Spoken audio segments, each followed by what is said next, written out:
I'm going to introduce to you now our first speaker, Bohanec, who has been active in animal protection.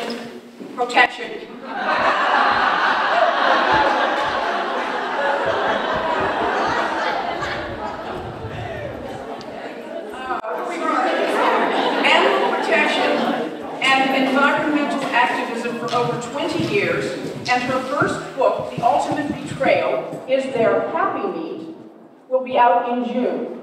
Hope offered her organizational talents as the campaign director at In Defense of Animals, and got the San Francisco Board of Supervisors to pass a Veg Day resolution. Was the Sonoma County coordinator for Proposition 2, affecting laying hens and other animals in California, foreign animals, and co-founded the Sonoma County-based Compassionate Living Outreach. So it is a great joy and honor for me to introduce you now to Hope Bohanec as our first speaker.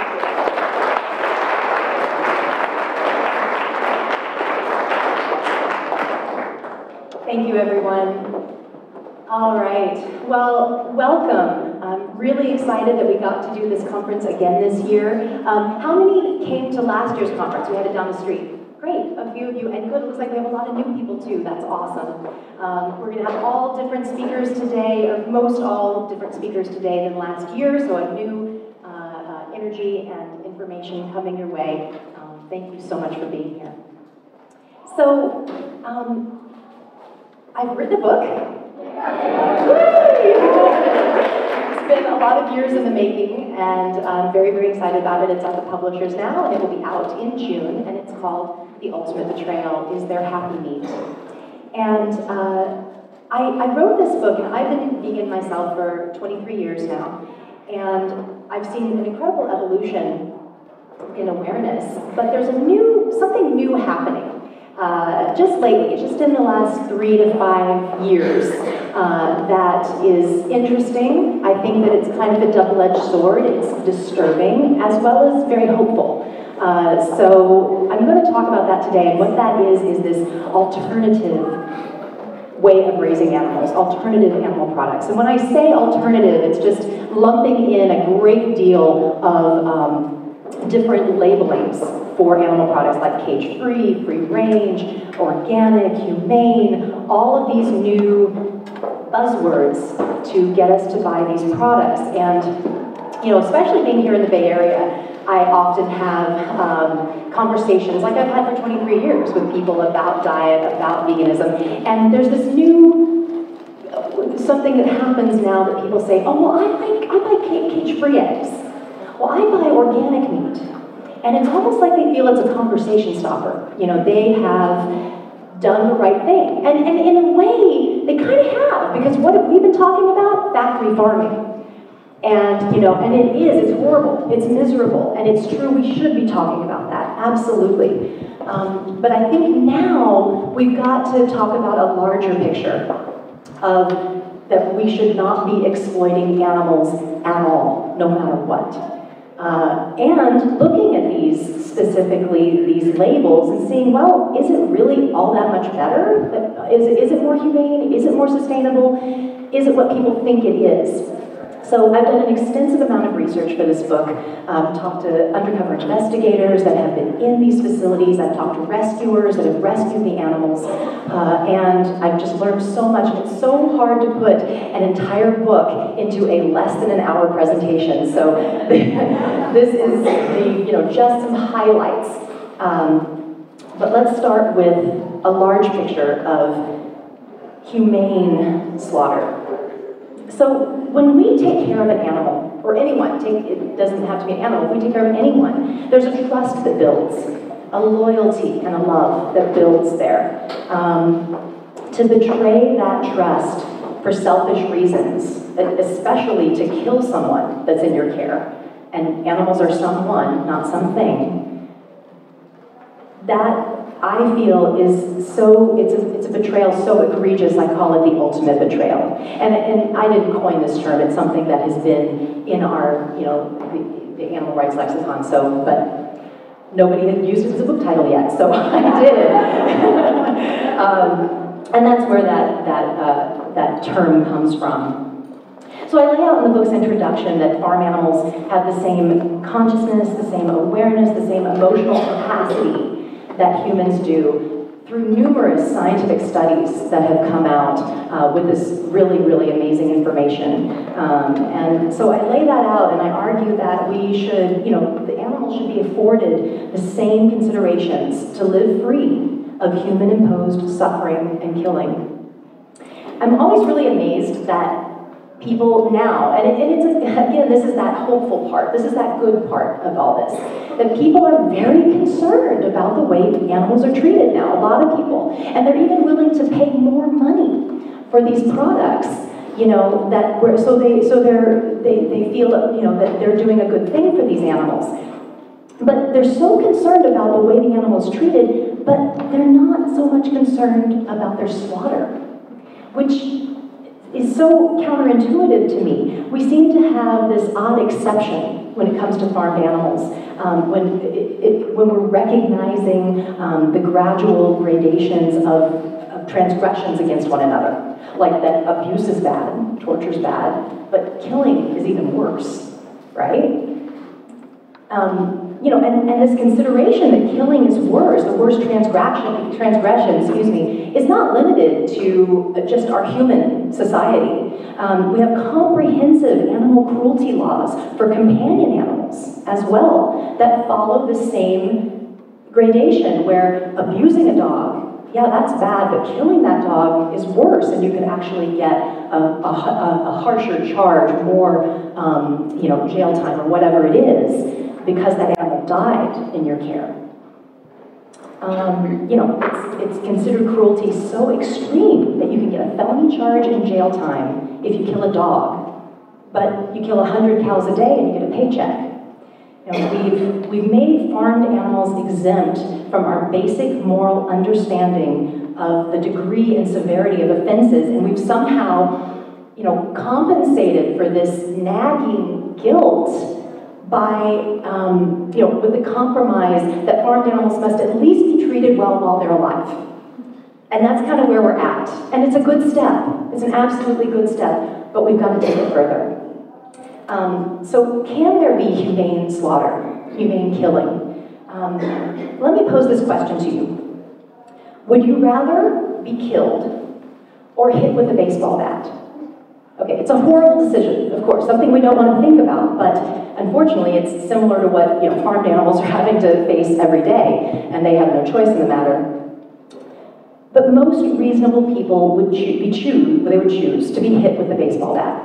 And it's a horrible thing, of course, but, and it could be very painful, it could be debilitating, but you would choose to live, okay? You would choose to live. Life is more important, it's more precious, and non-human animals have that same desire to live. Same desire to live that we do. They fight for life when threatened. So let me ask another question now. Would it be acceptable for a rancher to hit a pig with a baseball bat? No. And you know what? Any reasonable person would say no. Even meat eaters would say no, of course not. You should never hit a pig with a baseball bat. So then why is it acceptable to commit the worst egregious act against this animal? To kill the animal? Why then is that acceptable if you can't hit it with a baseball bat, which is a lesser transgression? Because they're just animals? Well, we're all animals. And those animals deserve and want to live. So this is a quote from the book, and I'll just read it here with you. Animal agriculture is a business making money on the bodies of other sentient beings. This can never be free of a fundamental insensitivity towards the subjects of the industry's profits and a deep betrayal to the animals who depend on humans for care. In the same way that one cannot own humans and traffic their bodies for profit in a humane way, it is impossible to humanely profit off the lives and bodies of animals. So this is ELSA. ELSA lived at Animal Place. I had the wonderful opportunity to meet her. She was adorable and sweet, and she was used for a She lived at a small Waldorf school and was used to teach dairy production to children. So she had a pretty good situation. It wasn't too horrible. The kids loved her, they named her, and for 15 years she had all this love and affection. And the school then bought 2 draft horses, and they felt that there just wasn't room for Elsa, and so they were going to send her to slaughter. Well, Animal Place reached out and had the compassion to take her, and they recognized the betrayal it would have been to send her to slaughter. This is another quote from the book. She deserved to live the rest of her life out in peace, never to know the truth of the heartbreaking fate of most of her kind. It somehow seemed preferable to keep her in blissful ignorance, reinforcing the mistaken impression that humanity is entirely compassionate, kind, and loving. So let's get specific, though. Let's really talk about these alternative labels and what it really means for these animals and if it's truly more humane. So to produce a profitable animal product, the well-being of the animal will have to be compromised in some fundamental ways, no matter how humane the operation even wants to be. You know, the difference from slight improvements to even more significant improvements, there's still inherent cruelties that abound. Certain practices are just universal to making a profit and a product, and they're called agricultural exemptions, sometimes referred to as reasonable care standards. It's practices that the farm deems necessary and commonplace, and they happen every day, and they can't do it without it, so they consider it not cruel, even though, of course, it certainly is. Let's look at alternative egg production. So, when you're buying an egg with an alternative label, it is very likely that the chicken was not in a cage, and that's pretty, and this isn't across the board, but if it's cage-free, if it's free range, it's possible, likely, the bird was not in a cage. Okay, and that is an improvement, and I don't want to downplay that. The battery cages are absolutely horrible. These, terrible little cages that the animal can barely move. It'd be like being crowded in an elevator. We've heard about these battery cages, and yeah, that's horrifying. And I don't want to downplay that it is important to get them out of the cages. However, that's not the only horror of their existence. That's not the only thing they face in their short lives. So they're still coming from the cruel hatcheries. I'm going to talk more about that in the next slide. There's no humane hatcheries. They're all coming from the same hatcheries. They're still painfully debeaked, crowded conditions. Even though they're not in the cages, they're still generally, most always, crowded in confinement sheds, and they're sent to slaughter still. If you're familiar with factory farming of animals, this is all going to start sounding really familiar. And it's because it's very, very similar. There is very little difference with the humane label. So let's look at the hatcheries. This the right-hand slide here is a hatchery drawer where the chicks are born and hatched. They're hatched with no mother to coo at them, no soft nest. They're just thrown into the world in this very sterile, cold environment. And then very soon, over to the left, they're on conveyor belts running through the machinery. And this is where they're sexing them. This worker is feeling if it's a male or female, tossing one in one chute, the other in the other. The females are going back to the industry. The males, unfortunately, don't grow fast enough to be profitable for meat. They're not the broiler strand of chickens, so they are thrown away. This is the outback of hatcheries where millions of baby male chicks are a waste product to the industry, and they are thrown away. These birds are alive when they're taken out here. They suffocate on their brothers. They die of starvation and dehydration and the weather. It's a terrible, terrible tragedy of animal agriculture, and it absolutely still applies to any humane labeled egg. A cage-free operation, they can't be profitable if they're going to hatch the chicks. They just can't. They've got to get the chicks from a hatchery. So this is a typical cage-free operation here. Yes, they're not in cages, it's true, but is this an ideal life for these birds? Are these happy chickens? No, absolutely not. They are still overcrowded, they're still de-beaked because they're pecking at each other for space. It is still a miserable life, and all a farmer would have to do here is open a door to a small, 5 foot by 5 foot gravel patio, unappealing area, and they can consider it free range. Even if the birds wouldn't even want to venture out there. So let's talk about alternative dairy production. So we still have some of the very similar things that are horrifying cruelties that happen in factory farming, still happening on the organic and local and all of these labeled dairy production. We've got artificial insemination, babies taken away at birth, they're still sent to slaughter. Let's talk about artificial insemination. Okay, my husband is a co-author of the book, Kojin, and we were researching artificial insemination and watching some of the videos, and it was so disturbing to him. He had nightmares, actually, for a week after, a couple nights, because he was just so disturbed by this. This farmer is having to stick his arm down this cow's rectum, okay, and then the other arm goes, or the other rod, the other arm puts a rod down the vagina. He's manipulating the uterine wall to get the sperm where it's supposed to go. And, and like Kojin was saying, he said, not only is it just such a blatant violation of this animal, it just seems so disturbing that this is what we have to do for our food production? What? It seems so, invasive and unnecessary and ridiculous and all of that, and he was very disturbed by the artificial insemination. So at the calves, we have on the, I'm trying to yes, thank you, left. On the left is of course what we want to believe is happening in organic production and a local label. We're hoping and wanting that the calf gets to stay with its mother and nuzzle and be loved. But unfortunately, over on the right is the reality. These babies are taken away right at birth.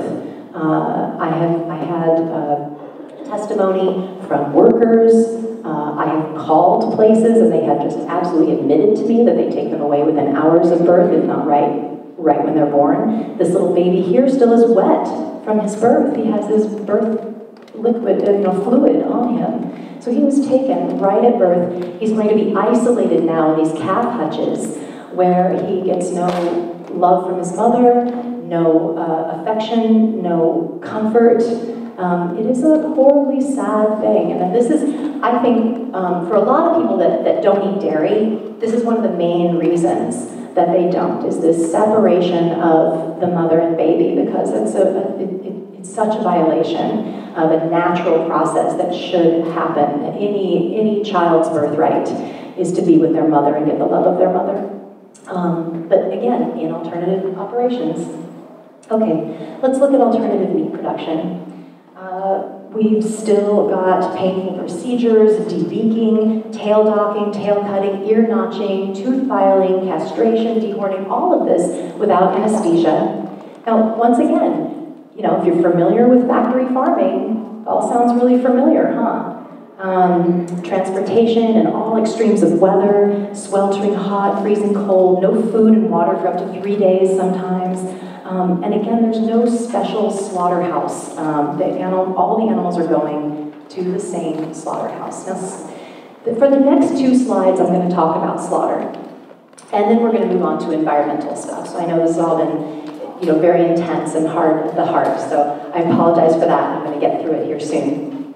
But the next 2 slides are going to be about slaughter. And the reason for that is there are these new alternative methods of slaughtering animals that are touted as being more humane. And so I really wanted to touch on them and talk about them. So please bear with me and bear witness. I'll try to get through it fast. So the first is the mobile slaughter unit. So this is basically a slaughterhouse on wheels. It's a trailer slaughterhouse that comes out to the farm. So just like getting the birds out of cages, there is an element that is better, and that's that it reduces the horrors of transportation. The animals are not transported to the slaughterhouse. So that's true. It's a step in the right direction. However, we really need to ask ourselves if the actual process of slaughter is more humane.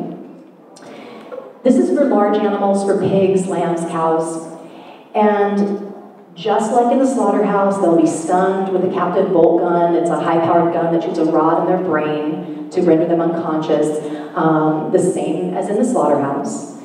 The animal can struggle, often is struggling, and it can cause the bolt gun to miss. Sometimes it takes 2 or 3 tries to render the animal unconscious. It's panic, it's fear, it's a horrible situation, the same as in the slaughterhouse. Or they can just shoot them in the head with a firearm. That's legal, too. The animal's throat is then slit, again, the same as in a standard slaughterhouse, and the animal bleeds out. It can take approximately 5 minutes for them to bleed out and die.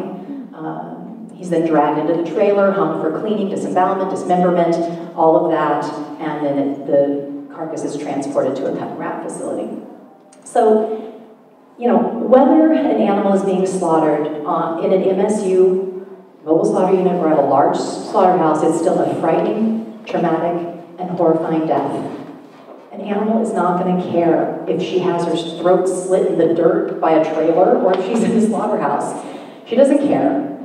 She is still going to fight to live, resist death, you know, no matter where she's being killed.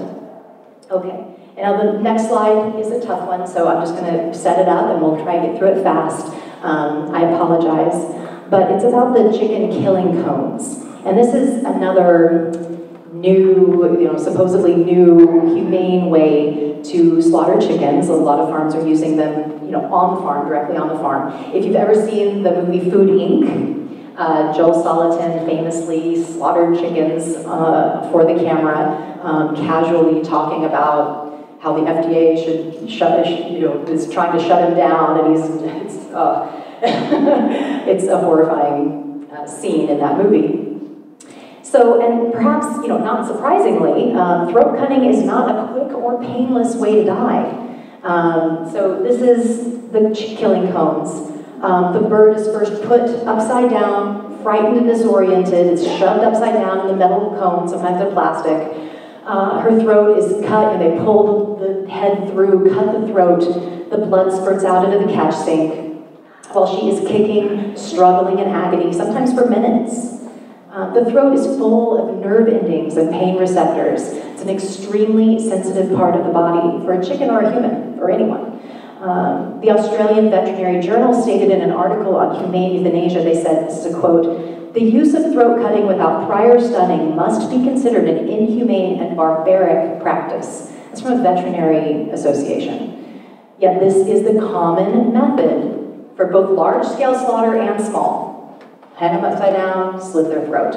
The chicken's often still alive, breathing, panicked, when next going into whatever the next stage is, the scalding hot water, all of that. So and I thought we'd counter that with a sweet picture, huh? I'm just going to set this up for you, and then I'm going to read the quote with you. I interviewed numerous people for this book, and one that got into the book was an undercover investigator that worked at a slaughterhouse that processed lambs.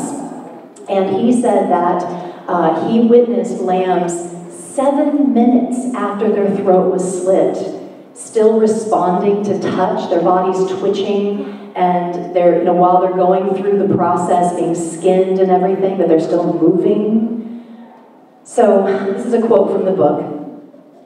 "Picture a lamb, a symbol of gentleness and innocence in severe and prolonged agony at slaughter. Most people, if they saw a lamb in pain on the side of a rural road, would feel sadness and empathy and try to gain assistance for this animal in need. Millions of lambs are suffering behind the dark doors of slaughterhouses, but are in no less need of assistance." So this is Ruby. Got another featured animal from Animal Place. Yay. I see all the Animal Place girls going, Ruby. So she's adorable. This is, when she first came on the left, she's little, but now she's big. This is, I think, one of her birthdays where she's getting a cupcake for her birthday. So Ruby actually came from a small pasture-based farm, very small farm, where they actually gave tours. And this is very unusual. It's so hard to get into these places, even when, you know, it's whatever, local organic, all these we're talking about, it's still difficult to get in. Well, anyway, this place gave tours, and Ruby was a runt. And the runts are the smallest hogs of the litter, and they often don't grow to be a profitable size, so they will just kill them. They will sometimes starve them, or what's called thumping, which is where they take the little baby and throw it violently on the ground or against a wall and hope that that kills it the first time.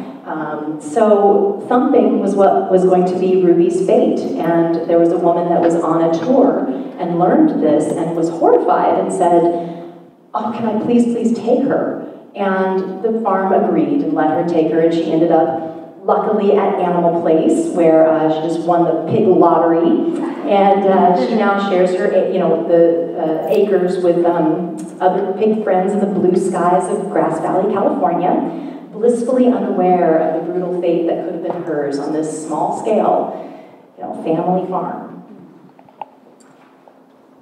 Okay, so we're going to switch gears now and talk about the environmental aspect of this, because I know this is something else that's really been touted, is that, well, you know, yeah, okay, maybe the animals are treated just a little better, but it's great environmentally, and that's more important. Well, I did, again, an extensive amount of research, and what I found was really, really interesting. So let's talk about climate change. I'm going to kind of go through this fast. So animal agriculture actually releases 51%, over half of all the human-caused greenhouse gas emissions. And this is just from keeping this many animals alive. It doesn't matter if they were raised however they were raised. You know, this is just keeping these animals alive. Over half. And now this comes from two prominent World Bank environmental advisors. They have a study that they greatly encourage a global shift to a plant-based diet.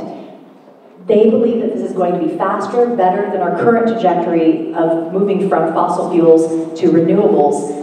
That course that we're on now is slow. It's going to require infrastructure change, a lot of money.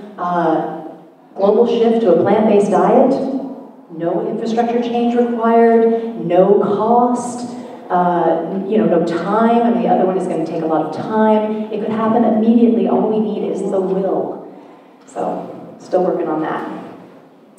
So let's look at the water needs. Again, it doesn't matter how they're grown, you've got to water the animals. So over on the left side, you can see some of the plant-based foods and how much water they use, and then coming to the left side, I hope people can see this in the back. I know it's possibly a little hard to see in the back, but on the left side, the lower bars are apples and potatoes and cereal, and then you come across and it's eggs, chickens, pork, you know, it just goes up and up and up with animal products. And what about local? It's not her fault. I hear a lot of people say to me, well, my dairy's local, my eggs are local. Well, okay, let's look at that. So local animal products are not entirely local or environmentally sound. A food's carbon footprint, transportation, which is how local the food is, how far it came, that's only 11% of the equation. The production phase is a stunning 83%, and animal products are heavy on production. So animal feeds are sometimes grown hundreds of thousands of miles away. I'm going to go through this kind of fast. Clover dairy. How many of you have seen those the billboards? Support your local cow. Okay, I live up in Sonoma County, and we see these up there. Support your local cow. Well, guess what? Factory farming is local to somebody, and it's local to us in Sonoma County and in this area. Those are factory farms. Clover Dairy is a huge agribusiness factory farm, but they can tout the local label because they got local people to sell it to, you know. And then with greenhouse gas emissions, energy consumption, water waste, and pollution, all still apply to local animal agriculture. There's no difference. So, study in the Journal of Environmental Science and Technology found that switching just 2 meals a week from meat and dairy to a vegetable-based diet achieves more greenhouse gas reduction than buying all locally sourced food. Wow. That's not even Meat-Free Monday. That's less than meat. That's only 2 meals of Meat-Free Monday. And you're still having a higher impact. So think about how much a vegetarian or vegan diet can do.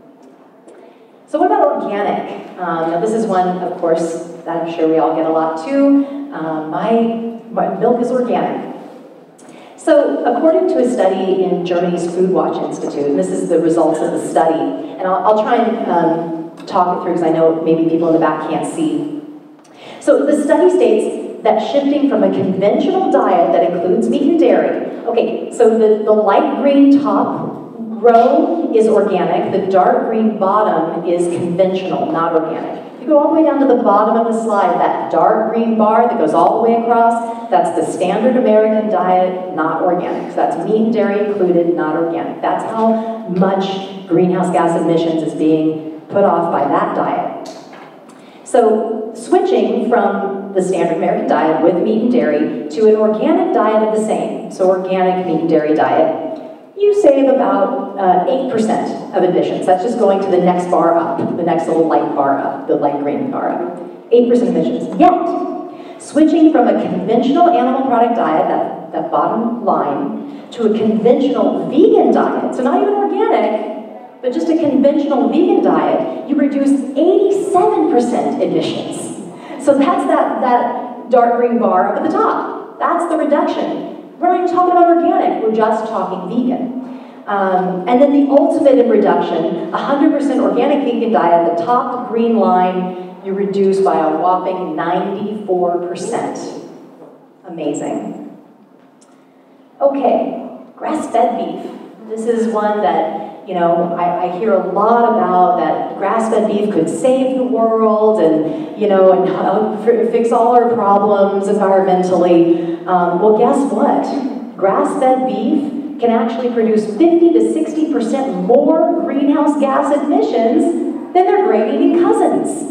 Amazing, huh? It has to do with the amount of time that they stay alive. They're staying alive 2 to 3 times longer than their cousins that are getting fattened up quick because they're moving around naturally. It's harder to get them up to market weight. And also, when they're eating their natural diet, they're actually putting off more methane because that chewing of the cud, that rumination is natural for them. The release of methane out the 2 ends is very natural for them. And when they're eating grass and a more natural diet, they actually produce more methane than when they're given the grains. So, grass-fed cattle is actually can produce 4 times more greenhouse gas emissions than feedlot cattle. Pretty amazing. And they're using more water because they're moving more, they're exercising more. So not going to save the world, that's for sure. Free-range and pasture-raised. Let's talk about this. Now, the reason I start with this slide is because this can be considered a free-range operation. Okay, all that you need is an open door somewhere in this warehouse to a little unappealing gravel floor or concrete, and it's a free-range operation. So I just want, when I say free range, for people to be aware that it's not necessarily that the animals are actually getting an outside natural experience. But let's just assume for a moment that they are. So whenever there's a transition to a truly free range system, the same amount of animals will now use several more acres of land. Of all the land in the United States being utilized for agriculture, 78% are used to raise livestock. At any given time, there are 100 million heads of cattle and 70 million pigs in the US. And currently, only about 9% of those are being pasture raised. Okay? How on earth would we have the space to pasture raise them all? We wouldn't. We don't have that much space on Earth. That's how on Earth we do it. We can't. To give all the farm animals the space they need to have even, a semblance of a natural life, we would have to destroy millions more acres of wild areas, forests, prairies, wetlands to accommodate them all. I mean, look at all these chickens. Now imagine giving all of these chickens the space that they need and deserve. This farmer would have to have numerous more acres. He probably doesn't even have enough land. So, there's just really not enough land on the planet, or even 2 planets, to free range all the billions of sheep, turkey, ducks, chickens. We would need closer to 5 planet Earths. It simply cannot be done. Free-ranging animals for food can never be more than a specialty market for a few elite buyers. So, organic's good, local can be good, but plant-based is best. Conventional plant foods cause far less environmental damage than organic, local animal foods.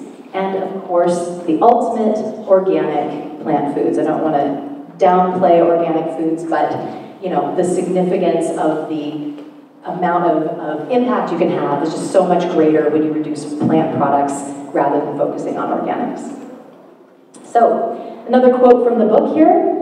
Animal products are a luxury, a lavish meal that the earth can no longer afford. We must stop thinking and acting beyond convenience and tradition and evolve to be honorable global citizens, concerned for the state of the environment and the well-being of our children worldwide. A plant-based diet is by far the most ecological dietary choice we can make. So I'm going to wrap it up with a final point, and this is a whole other part of my book. Again, there's just not enough time to give you all the information, but I also do want to talk about the health aspect, because many people believe that when they're buying, an organic egg, that it's going to be healthier for them. Well, let's look at that. So the basic composition of meat, milk, and egg, whether it's a conventional, product or an alternative from an alternative source, is virtually unchanged. No matter how the animal was raised, it's mostly consisting of saturated fat and cholesterol and containing, negligible amounts of cancer-fighting antioxidants, no fiber, no phytochemicals. These are abundant in plant foods, and these are essential for good health. Don't be fooled into thinking that just because an animal product is from an alternative source, that all the health problems associated with animal products are negated. A piece of meat, no matter how it was raised, is still a piece of artery-clogging meat. An egg, no matter what the production method, is still a cholesterol and saturated fat-filled egg. Animal products, alternative or not, are still a high-risk factor for disease, and a plant-based diet rich in whole grains, legumes, vegetables, and fruits will offer the most optimal health. And I do want to say that there are some eggs that may have a little more omega-3. They've got more omega-3, or they use these marketing tactics, to have like this. But yes, okay, it may have a little more omega-3, but it's still mostly saturated fat and mostly cholesterol. So you got to look at that marketing. But this isn't the only concern though with animal products. Animals with access to the outside are more susceptible to bacterial, viral, and parasitic infections, as well as environmental contaminants. Some pathogens are on the rise, actually, due to free-ranging farm animals. Cases of dangerous parasitic disease that had plummeted in the last 30 years because of factory farming are actually coming back. There's been an alarming comeback in organically raised pigs with these parasitic diseases. A study in the Journal of Food Protection found that pigs with access to the outside had an increase in this particular infection. Another study found an increase in another disease in free-range pigs. These diseases have very difficult names to pronounce, so if you want to know the disease, you got to buy the book, because I'm not going to try to pronounce it. But also, another study found free-range eggs had higher levels of dioxins. Now, I really want to emphasize here that I am in no way advocating to keep animals in cages or confinement sheds. Completely on the contrary, I want to see animals roaming freely and expressing their natural behaviors and enjoying the simple pleasures of life on a sanctuary where they will never be exploited for their bodies. You know, and that we don't run the risk of being exposed to these diseases. My intention in revealing that cage-free and free-range animals comes with this new host of health problems is really to emphasize the point that raising animals for profit, no matter how it's done, will never be healthy for us, for the animals, or for the planet. So I go into much more detail in the book. I have a chapter on urban and backyard farming and animal keeping and animal slaughter in the home. And luckily we have Karen Davis here that will be talking about that in the second hour. So I'm glad that's going to be covered in the second half, rather, of the day. But I also have it in my book. And I also have a chapter on lab-grown and in vitro meat, which I think is a scientific advancement that we really need to be looking at, we really should be supporting.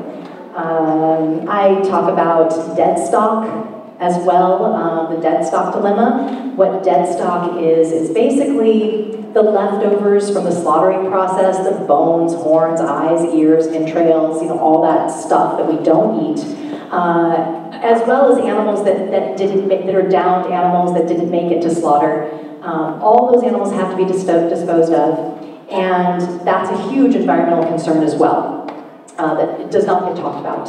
So I have a chapter on that in my book. And I also talk in the end of the book about the progress that we've made in the last 20 years, and how I really do believe that even though all of this stuff that I've been talking about, I don't want that yet, all the stuff that I've been talking about, you know, is horrifying and all of that, I still believe it's very hopeful too. We're moving in the right direction. We've just got to keep that momentum going and keep changing the conversation to accommodate, you know, where we're at. And, you know, for myself, you know, like I said, I went vegan 23 years ago. When I went vegan, you know, you really had to want it. You really had to be super dedicated. The only soy milk that I could find was little powdered soy milk that you get in a bag and you reconstitute it in water, and it was gross, and you know, you could only handle it kind of in oatmeal. It was not the only way you could eat it, you know. I mean, we've come so far. It's amazing what is available now. I am so impressed and so excited for the future. So I'm going to end with this quote. There is an intrinsic element of cruelty in animal agriculture that cannot be eliminated with any small-scale operation or organic label. It's a business making money on the bodies of other sentient beings. This can never be free of a fundamental insensitivity and a deep betrayal that runs counter to any humane treatment of another. So I really hope you get the book. I'm very excited. I have a sign-up sheet right behind the registration table. I did have a printed out version, but I didn't bring it, so I just wrote one. And it's just basically to put your name and email, so when the book comes out, I'll contact you and let you know how you can buy it if you'd like to. Thank you so much for your time.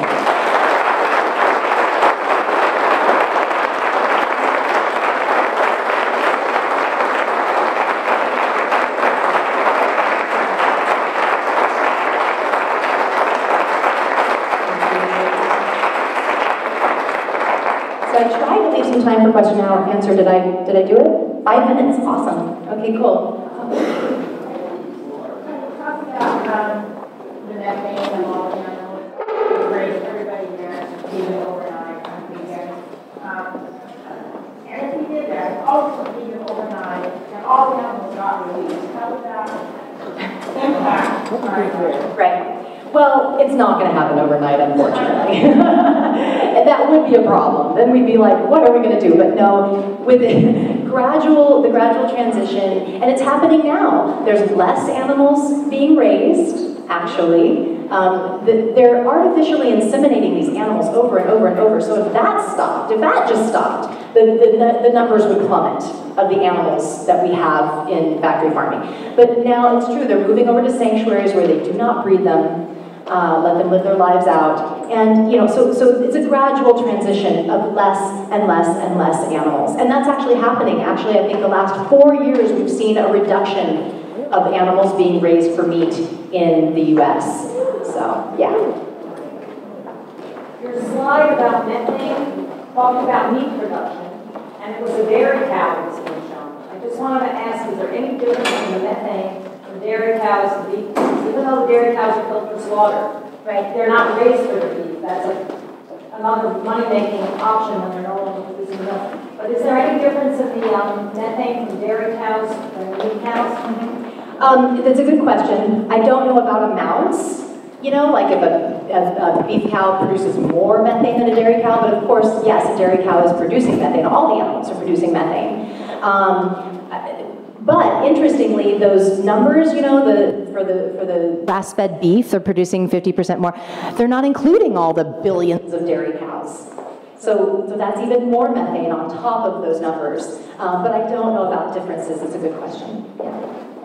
I was wondering if you looked into fish or seafood at all for your book or There is a chapter, a whole chapter on fishing, the overfishing problem, you know, all the factory trawlers that are going out and just wiping out everything in sight. And I also talk about sustainable fish labeling.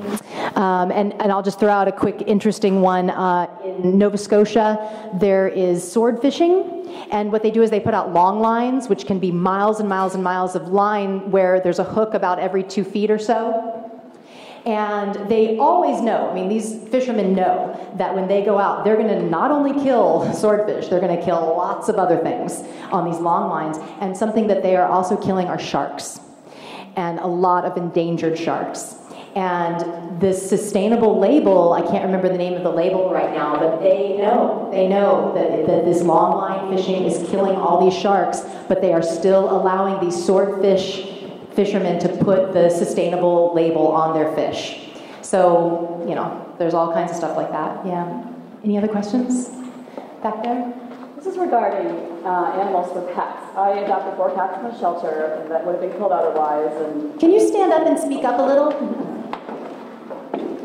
Question about having pets. I adopted 4 cats from an animal shelter where they otherwise would have been killed, and eventually switched them to a raw, organic, certified humanely raised, certified humanely slaughtered diet, which I can't get out here. This is back east, and now I'm getting some stuff from New Zealand. And I believe it's better for their health. I thought it was better for the animals, better environmentally. What would you suggest in a case like that? I wouldn't think I'd want to go back to conventional, horrible animal food. Is this solution not to have the pets at all? It's so tough. I know, it's so tough. Get rabbits. Rabbits can be vegan. Dogs can be vegan easily.